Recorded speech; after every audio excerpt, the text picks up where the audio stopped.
Imagine you're standing at the edge of the ultimate unknown. Not death as we typically think of it, but something far stranger. You're about to fall into a black hole, and in these final moments, physicists tell us something remarkable happens.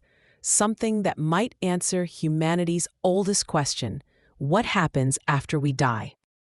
This isn't a thought experiment about dying in space.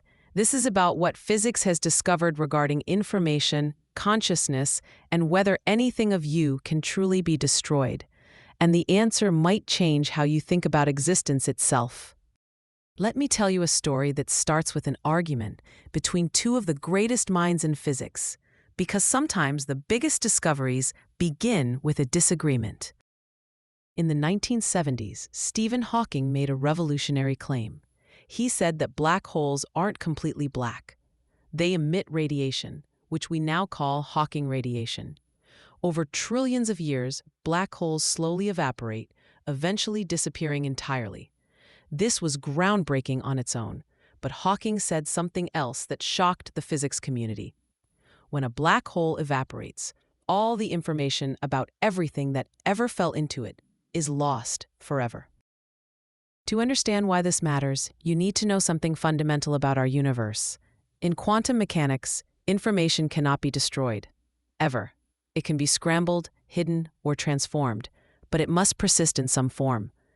This isn't just a theory, it's one of the bedrock principles of physics. If Hawking was right, black holes were violating the most sacred rule in the quantum world. Enter Leonard Susskind, a physicist who believed Hawking was wrong. What followed was a decades-long debate that physicists now call the black hole information paradox. And hidden within this debate is something profound about consciousness, memory, and what it means to exist. Susskind proposed something called the Holographic Principle. Stay with me here, because this gets interesting. He suggested that when something falls into a black hole, its information isn't lost. Instead, it gets encoded on the surface of the black hole, on the event horizon, like a hologram. Every particle, every atom, every quantum state of everything that fell in gets written on this two-dimensional surface.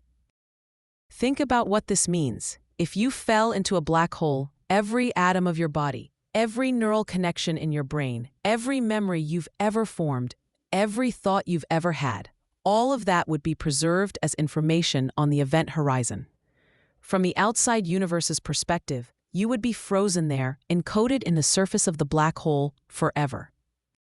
Now here's where it connects to the deepest questions we ask about existence. What are you, really? Your body is just atoms. Those atoms get replaced constantly. The you from 7 years ago shares almost no physical atoms with the you of today. So what makes you, you? Most scientists would say it's the pattern, the information, the specific arrangement and relationships of everything that makes up your consciousness. If consciousness is information, and black holes preserve all information forever, then in a very real sense, you would continue to exist.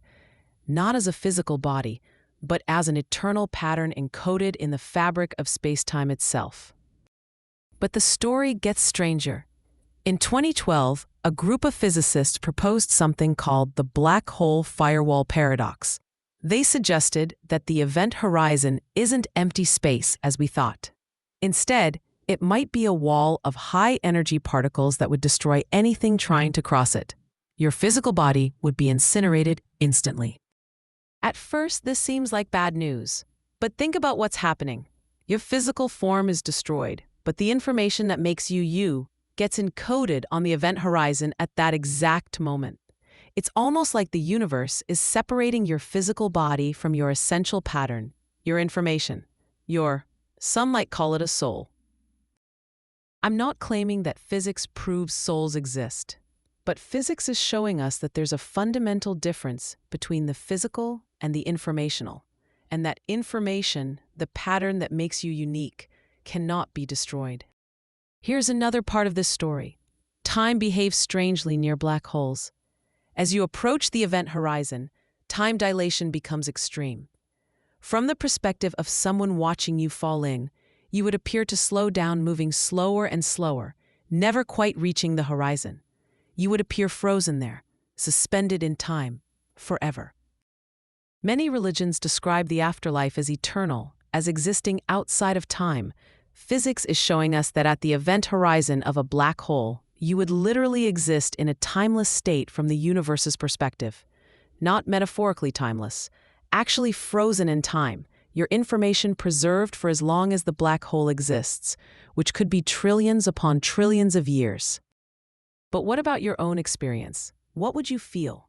According to general relativity, from your perspective, you would cross the event horizon in finite time. You wouldn't notice anything special at the horizon itself. You would continue falling toward the singularity at the center. But here's where the story takes another turn. Some physicists studying the equations have found that certain types of rotating black holes might contain something unexpected inside. The mathematics suggests the possibility of other regions of space-time, potentially even other universes. If you cross the event horizon, you might not be destroyed. You might emerge somewhere else, somewhere completely different from the universe you left behind. This isn't science fiction. These are solutions to Einstein's equations. They're speculative, and we don't know if they represent physical reality, but they're mathematically valid. The equations that describe black holes allow for the possibility that what enters doesn't end. It transforms and continues in another form, another place.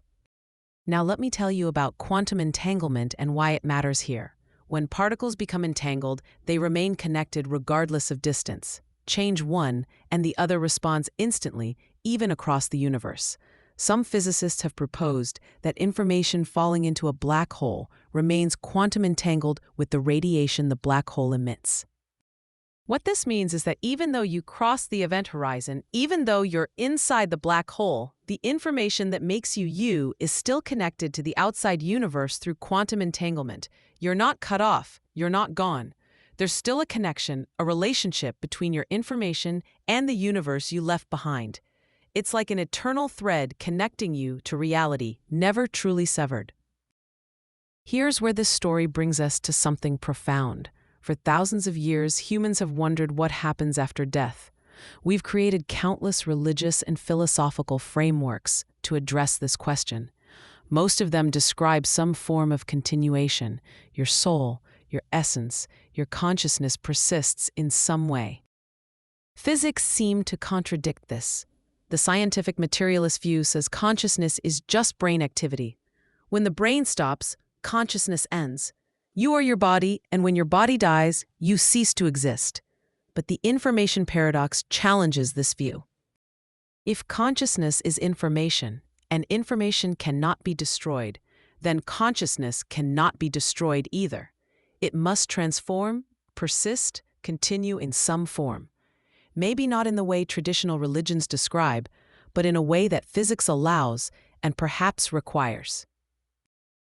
The holographic principle tells us that you can be encoded as information on a surface. Quantum mechanics tells us that information cannot be destroyed. General relativity tells us that time becomes meaningless at extreme gravity. Quantum entanglement tells us that connections can persist across any distance.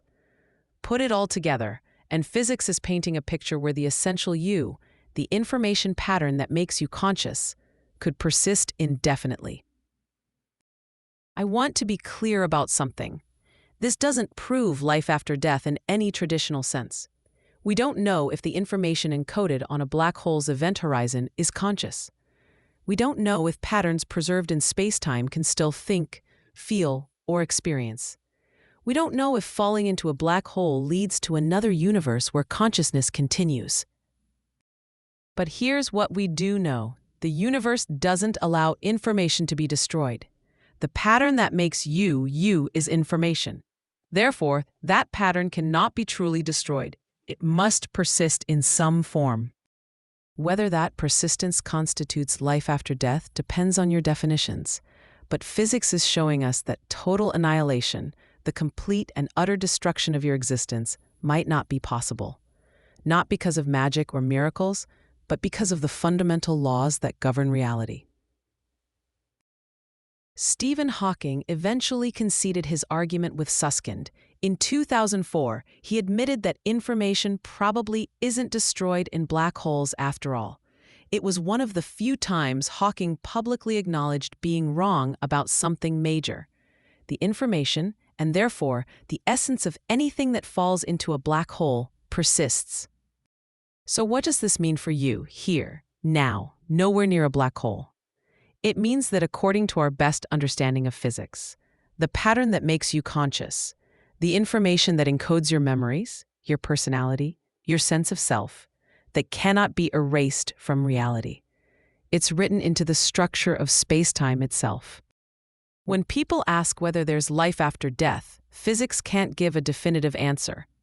But it can tell us something perhaps just as meaningful. Death might not mean what we think it means. The end of your physical body might not be the end of you in the deepest sense. Black holes, the most destructive forces we know of, turn out to preserve rather than destroy. They're not erasers, but recorders, writing everything that touches them into the permanent record of spacetime. If the most extreme conditions in the universe can't destroy information, what makes us think ordinary death can? This doesn't answer every question. It doesn't tell us if there's judgment, reunion with loved ones, or any of the specifics that religious traditions describe, but it does suggest that the universe has a way of remembering, of preserving, of ensuring that nothing truly disappears without a trace. You are information patterns arranged in a specific way. Those patterns exist in space-time, and space-time, according to our best physics, keeps a record of everything. You're not just living your life, you're writing yourself into the structure of reality itself, and what's written in the fabric of space-time doesn't simply disappear. So are black holes the key to understanding what happens after we die? Maybe not entirely, but they've shown us that the universe is far more conservative with information than we ever imagined. In a cosmos that refuses to let information be destroyed, perhaps nothing is ever truly lost, just transformed, encoded, preserved in ways we're only beginning to understand. What do you think? Does knowing that information cannot be destroyed change how you think about death and existence? Does physics point towards something beyond physical death? Or are we reading too much into equations? Share your thoughts in the comments. If this journey through physics and existence got you thinking about reality in new ways, hit that like button and subscribe. We're exploring the edges where science touches the deepest questions about life, death, and what it means to be conscious in this strange universe. Ring that notification bell so you don't miss our next exploration into the mysteries that connect us all to the cosmos itself.